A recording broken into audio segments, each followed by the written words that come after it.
আসসালামু আলাইকুম। ভিপিএন ব্যবহার করে আপনি ফেসবুক আইডি চালাচ্ছেন, এটা কতটুকু সুরক্ষিত? আমি যদি স্ক্রিনে দেখাই, এখানে তারা বলছে আপনার ডাটা, আপনার প্রাইভেসি সবকিছু তারা সুরক্ষিত রাখবে।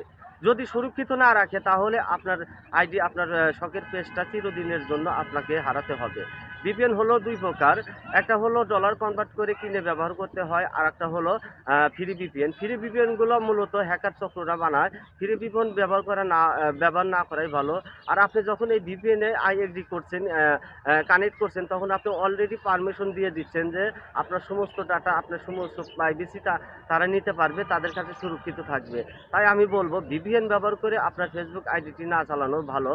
কিছুদিন আপনার আইডিটি বন্ধ থাকলে কোনো সমস্যা হবে না, কিন্তু আপনার এই শখের পেজ, শখের আইডিটি যদি চিরদিনের জন্য হারাতে হয় তাহলে আপনি খুবই ক্ষতিগ্রস্ত হয়ে যাবেন।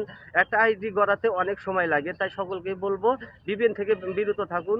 ডলার কনভার্ট করে যদি কিনে ব্যবহার করতে পারেন তাহলে আপনি ব্যবহার করেন, আর তা না হলে আপনার আইডিটি বন্ধই রাখুন, ভিপিএন ব্যবহার করেন না। সকলকে ধন্যবাদ।